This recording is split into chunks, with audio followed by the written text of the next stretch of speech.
Selamat pagi, Shalom, saudara yang diberkati oleh Tuhan Yesus Kristus, hamba-hamba Tuhan yang melayani, biarlah kita memberi diri untuk melayani, bukan untuk dilayani, sebab dengan demikianlah Kristus ada di tengah-tengah kita, yaitu untuk melayani semua orang yang baik dan yang jahat, semuanya Tuhan layani, supaya kita diubahkan masuk dalam pintu kasih karunia untuk menjadi anak-anak kerajaan. Mari saudaraku yang diberkati, kita siapkan hati kita untuk belajar kebenaran firman Tuhan. Terima kasih Tuhan, sebab Yesus Kristus telah memberikan nyawanya sebagai tebusan bagi banyak orang. Dan biarlah setiap orang yang mengandalkan Engkau Tuhan, tidak binasa Tuhan, melainkan beroleh kehidupan yang kekal oleh karena percaya kepada Yesus. Di dalam nama Yesus Tuhan, kami buka hati kami selebar-lebarnya untuk kehendak Bapa. Dan di dalam nama Yesus kami sambut berkat firman-Mu yang kiranya mengubahkan kehidupan kami. Dalam nama Yesus kami berucap syukur. Amin. Saudara yang diberkati, anak manusia datang untuk melayani dan bukan untuk dilayani. Itu adalah prinsip kerajaan di dalam melayani Tuhan. Sebab itu saudara, mari kita memiliki pola pikir yang benar. Bukan menjadi tuan, tetapi menjadi hamba. Mulus.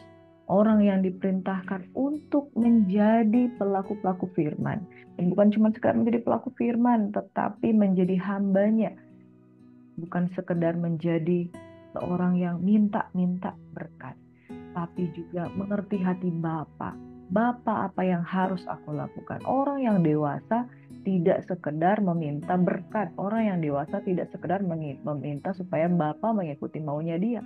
Tetapi semakin kita dewasa, bertumbuh di dalam Tuhan, seorang anak yang dewasa akan bertanya, Bapa, apa yang menjadi kehendak-Mu? Aku ingin melakukan apa yang Bapa mau. Aku ingin melayani Bapa. Aku ingin Bapa memerintah di dalam hidupku supaya aku dapat menyenangkan hati Bapa. Kerinduan dari seorang anak yang dewasa adalah dia mulai bertindak, dia mulai bekerja, dia mulai menjadi seperti harapan Bapa. Saudara, bukankah sukacita yang terbesar dari Bapa di surga ketika dia tahu bahwa anak-anaknya itu mulai mengerti maunya Bapa, bukan sekedar ingin dimengerti, tetapi mengerti maunya Bapa. Amin. Firman Tuhan pada pagi hari ini terambil dari Markus 10 ayat 35 sampai 45. Lalu Yakobus dan Yohanes, anak-anak Zebedeus, mendekati Yesus dan berkata kepadanya, Guru, kami harap supaya engkau kiranya mengabulkan suatu permintaan kami. Jawabnya kepada mereka, apa yang kamu kehendaki aku perbuat bagimu. Lalu kata mereka, perkenankanlah kami duduk di dalam kemuliaan-Mu kelak. Yang seorang lagi di sebelah kananmu dan seorang di sebelah kirimu. Tetapi kata Yesus kepada mereka, kamu tidak tahu apa yang kamu minta. Dapatkah kamu minum cawan yang harus kuminum dan dibaptis dengan baptisan yang harus kuterima?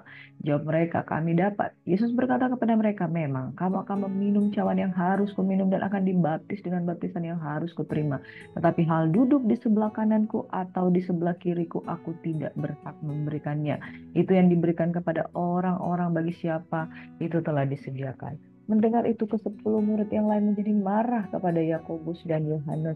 Tetapi Yesus memanggil mereka lalu berkata, kamu tahu bahwa mereka yang disebut pemerintah bangsa-bangsa memerintah rakyatnya dengan tangan besi dan pembesar-pembesarnya menjalankan kuasanya dengan keras atas mereka.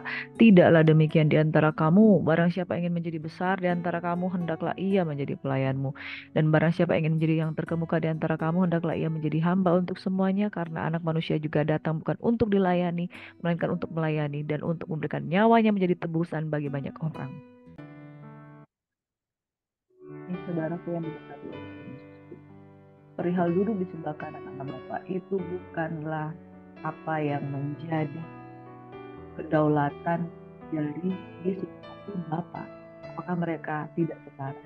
Karena Yesus belum dimuliakan pada waktu ini. Nah, saudaraku yang berkati, Yesus tidak menyalahkan Yakobus dan Yohanes karena mereka meminta untuk berdiri seperti Bapa. Yang pertama, karena mereka tidak tahu apa yang mereka minta. Yang kedua, berdiri di sebelah kanan Allah Bapa itu adalah kedaulatan Bapa di surga. Dan yang ketiga, saudara, berdiri di sebelah kanan Allah Bapa itu berbicara tentang kerinduan untuk mengalami kemuliaan, kerinduan untuk dekat denganmu. Dan Yakobus dan Yohanes tidak tahu apa yang mereka minta. Karena Tuhan berkata, jikalau engkau minum cawan yang harus kuminum dan dibaptis dengan baptisan yang harus keterima, ya bisa saja. kamu dapat, tapi memberi posisi itu bukan kedaulatan Yesus karena dia belum disediakan. Nah, posisi di sebelah kanan atau kiri dari Bapa itu, kalau kita baca di kitab suci, di kitab Kisah Para Rasul, Yesus berdiri di sebelah kanan Bapa ketika Stefanus dirajam. Itu artinya memberi penghormatan kepada Stefanus yang menjadi martir. Lalu di ayat yang lain juga dikatakan Yesus duduk di sebelah kanan Allah Bapa, memerintah bersama Raja sebagai Raja. Saudaraku yang diberkati, jadi posisi kiri dan kanan itu bukan sesuatu yang begitu saja kita, tapi passion mereka untuk ada di sebelah kanan Allah Bapa itu, kiri kanan Allah Bapa itu menunjukkan bahwa Tuhan menghargai passion mereka untuk dekat dengan Bapa. Itu sepatutnya lah orang-orang yang mau mengikuti Tuhan itu pengen dekat dengan Bapa. Hanya mereka tidak mengerti. Di ayat yang lain di Matius 20 ada satu permintaan ini diungkapkan oleh ibu dari Yakobus dan Yohanes. Satu hal saudara ada di sebelah kanan dan kiri berbicara tentang kalau engkau ingin dimuliakan, maka saudara, yang pertama saudara, engkau harus mengerti apa yang kamu minta. Karena berbicara tentang di sebelah kanan atau kiri Allah Bapa itu kedaulatan Bapa lah yang akan memberikannya. Hanya Yesus ditunggal Roh Kudus yang bisa menempatkan itu di dalam kemuliaan.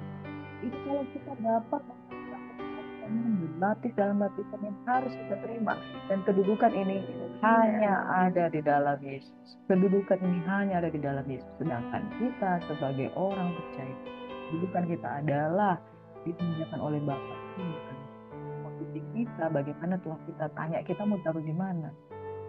Posisi kita memerintah bersama dengan Raja. Firman Tuhan katakan di kitab Wahyu. Pelajaran firman Tuhan pada pagi hari ini mengingatkan kita bahwa Tuhan menghargai passion seseorang untuk mengalami kemuliaan Bapa. Yang kedua, Tuhan menghargai passion ketika dia melakukan dengan Yesus. Tapi perihal kemuliaan itu adalah kedaulatan. Ketika sudah soal bagaimana kita dimuliakan, itu ada salib. Salib yang dialami Yesus beda dengan salib kita. Setiap orang yang ketiga, proses salib itu harus kita jalani. Yang keempat, saudaraku, bahwa perihal kemuliaan itu tidak mungkin kita akan alami kalau kita tidak menjadi pelayan Tuhan. Dan menjadi pelayan Tuhan, kita harus menjadi pelayan yang terkecil, menjadi hamba bagi semua orang. Memiliki mentalitas melayani, bukan untuk dilayani. Memiliki mentalitas memberikan nyawa. Bagaimana anak manusia memberikan nyawa. Tidakkah Anda dan saya? Iya. Ada begitu banyak orang menginginkan posisi dimuliakan. Tapi ada banyak orang juga yang tidak memahami bahwa kemuliaan ada di balik salib. Amin. Kemuliaan ada di balik salib. Kalau kita ingin mengalami kemuliaan Tuhan, yang pertama kita harus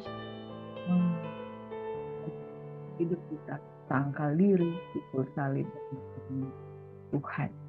Kalau kita ingin memuliakan, kita harus mengenal prinsip melayani. Yang kedua, kalau kita ingin memuliakan, kita harus mengenal prinsip melayani. Yang ketiga, kalau kita ingin mengenal prinsip dimuliakan, kita harus menjadi hamba untuk semua orang. Nah, saudaraku yang diberkati, mentalitas kerajaan adalah mentalitas bukan untuk dilayani, tetapi untuk melayani. Sudahkah saudara belajar bagaimana mengalami kemuliaan Tuhan? Stefanus dimuliakan Bapa ketika dia menjadi martir. Makanya Yesus berdiri di sebelah kanan Allah Bapa, memberikan penghormatan yang setinggi-tingginya kepada Stefanus. Saudara tidak akan mengalami kemuliaan Tuhan kalau kita memiliki ambisi yang salah, kalau kita ingin menjatuhkan orang, kalau kita ingin memperhamba orang lain. Tapi saudara, kalau kita memiliki mentalitas orang hamba, maka pasti kemudian itu akan ada di balik salib. Saudara, nilai ini yang ditanamkan Yesus begitu kuat di dalam diri murid-murid Yesus. Sebabnya kerajaan yang harus kita pahami pada pagi hari ini, kemuliaan ada di balik salib. Itu sebabnya di dalam Filipi 2 bahwa anak manusia itu telah merendahkan dirinya, bahkan taat sampai mati di kayu salib, sehingga Bapa mengaruniakan dia nama di atas segala nama, supaya barang siapa seru kepada semua orang akan bertekuk lutut kepadanya dan mengatakan Yesus adalah Raja. Amin. Tidak ada kemuliaan tanpa salib. Tidak ada kemenangan tanpa mengasihi dan melayani.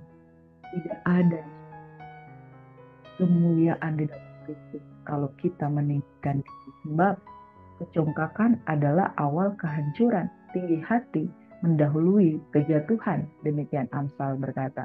Barang siapa mau ditinggikan, ia harus direndahkan. Dan barang siapa ingin menjadi terbesar, ia harus mulai menjadi pelayan yang terkecil. Ia harus menjadi hamba untuk semuanya. Karena anak manusia datang bukan untuk dilayani, melainkan untuk melayani dan untuk memberikan nyawanya bagi tebusan bagi banyak orang.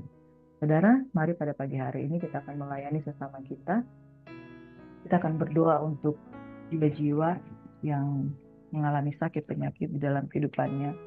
Kami berdoa Bapa di surga untuk keluarga-keluarga yang menitipkan pokok-pokok doanya di dalam kehidupan kami, saudara-saudara yang sakit.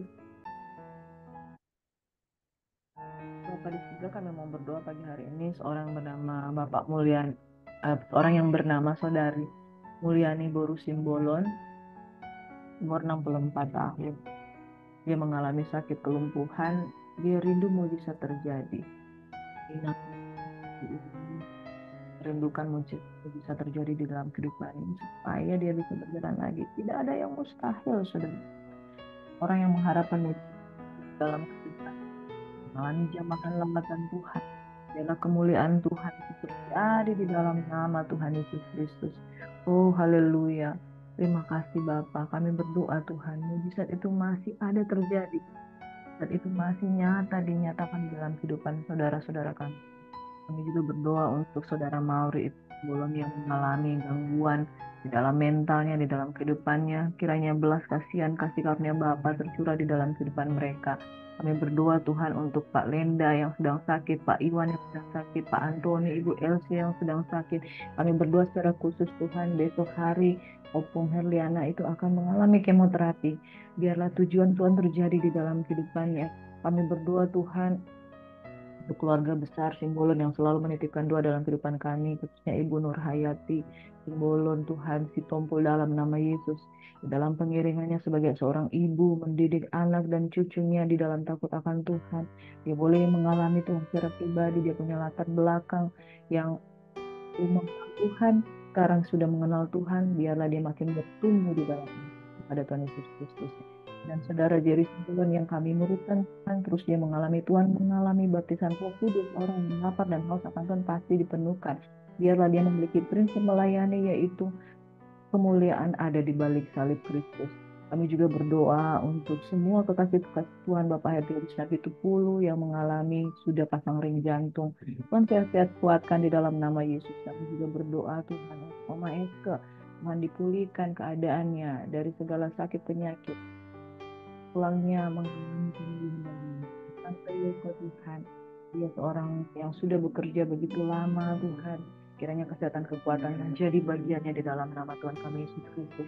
Kami berdoa Tuhan, orang-orang yang sedang mengalami pertumbuhan ekonomi, yang terlilit hutang, yang ingin menjual asetnya, Tuhan bukakan pintu agar ya dipulihkan keadaan ekonomi. Orang-orang yang juga ingin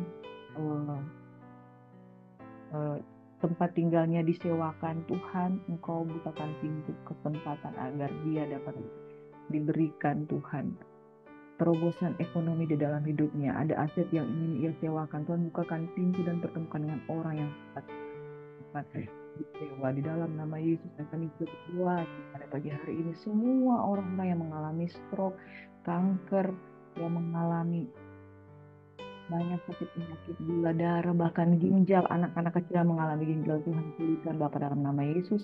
Kami serahkan mereka ke dalam tangan Tuhan, dan kami percaya doa orang benar bila dengan yakin didoakan sangat besar kuasanya. Doa ini kami alaskannya dalam nama Bapa, Putra, dan Roh Kudus. Kami mohon berkat, biarlah kasih karunia dalam nama Bapa, Putra, dan Roh Kudus dalam kehidupan mereka. Dan kami percaya orang yang hatinya melayani, hatinya senantiasa pikul salib, mereka akan mengalami kemenangan. Tuhan memberkati, Tuhan melindungi, Tuhan menyinari dan wajahnya, dan melimpahkan kasih karunia. Semua yang percaya diberkati Tuhan, diurapi Tuhan, dipenuhkan Roh Kudus, percaya dipulihkan. Haleluya, haleluya, haleluya. Amin. Saudara dan saya selalu dipenuhi Roh Kudus. Selamat melayani.